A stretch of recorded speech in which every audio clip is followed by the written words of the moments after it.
This Guy's Garage. Like and subscribe. After 9 years, this NDP Liberal Prime Minister is not worth the homelessness and hunger. He doubled the debt, increased taxes, and caused inflation, but said it was all to fund generous programs that would end homelessness. Well, homelessness is now up 38%, and a quarter of Canadians are skipping meals because they can't afford them. That's because his greedy government is consuming everything Canadians earn. Why is the NDP and Liberals forcing Canadians to feed this morbidly obese government instead of feeding their families? The Honourable President of the Treasury Board. Mr. Speaker, we will take no lessons from the Conservatives who purport to care about poverty and Canadians when every single time they vote against those supports, $10 a day childcare, early learning and childhood education, they're not supporting our budgetary measures to put food in school lunchboxes for 400,000 children, Mr. Speaker. It's unbelievable that they will at one hand say they support Canadians and on the other hand vote against those supports every single time. Thank you, Mr. The Honourable Leader of the Opposition.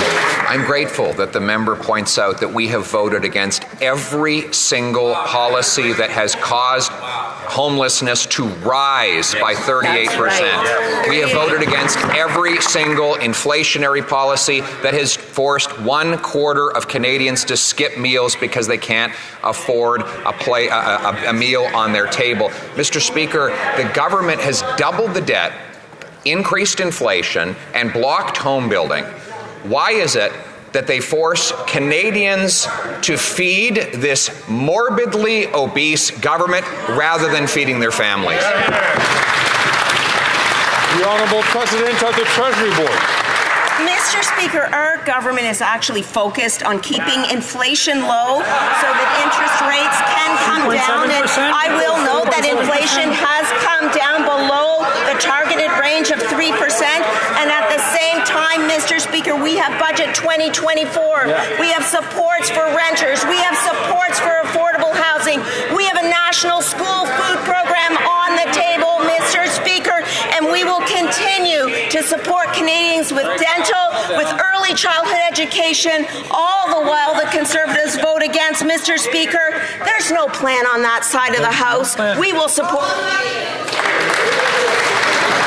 The Honourable Leader of the Opposition. She repeats the same costly promises the Prime Minister has been breaking for 9 years. Mr. Speaker, in a 6-week period, 50 homeless encampments have opened in Toronto. Let that sink in. There are a total of 256 tent cities in Toronto alone. Oh my goodness. It wasn't like this before this Prime Minister, and it won't be like this after he's gone. Will he admit that everything is broken after 9 years of his government? The Honourable Minister of Health.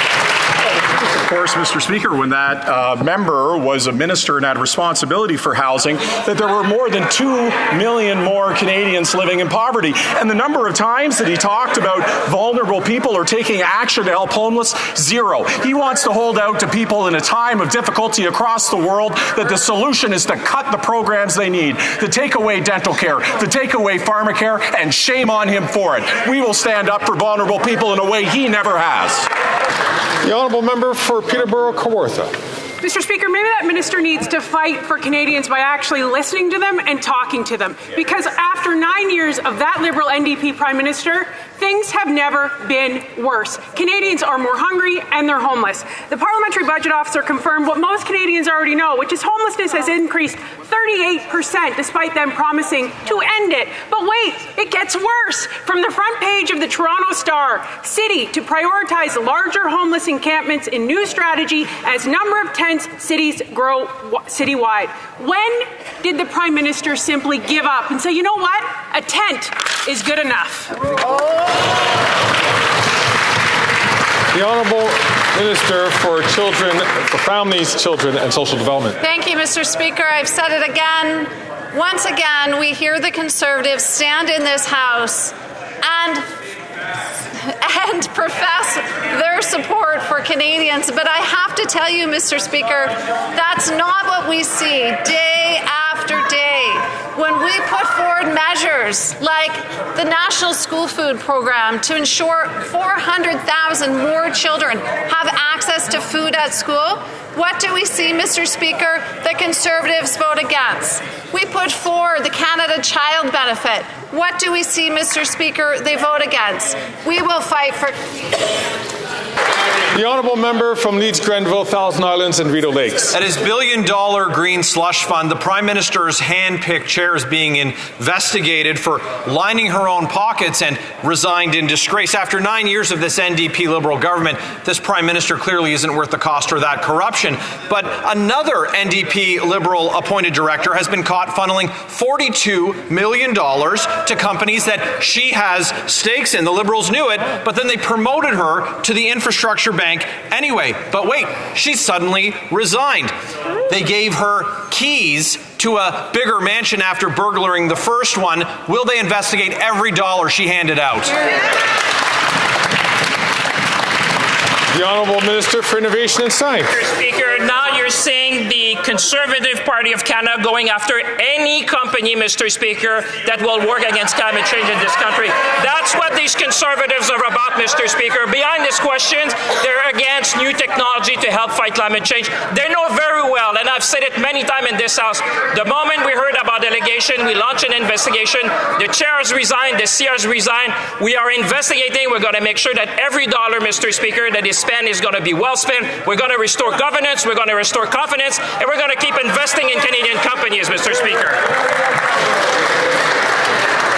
The honourable member from Leeds, Grenville, Thousand Islands and Rideau Lakes. It's really too late that we only see the minister get animated after they get caught. Speaker, the NDP Liberal appointed chair and another director were caught stuffing their pockets full of taxpayer cash. They got caught. They resigned. They're being investigated. But then a third one who was found to be furthering her own interests was then appointed to the infrastructure bank, but suddenly resigned, much to the surprise of the minister responsible. This is life after 9 years of this NDP Liberal government. They have no idea where the money is going. We need to protect Canadian tax dollars. Will they call in the RCMP to investigate?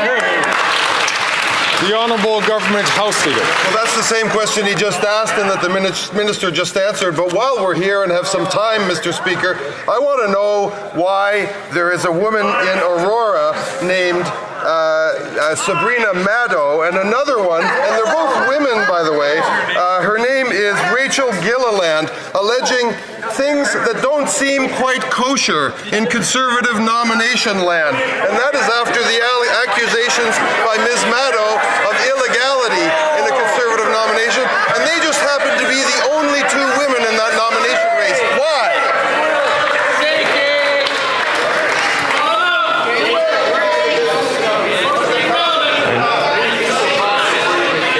Order. I know that all honourable members, all ministers. Order. I know that all members and especially all ministers understand that, of course, that when questions are asked, there should be about the administration of the government or the committees.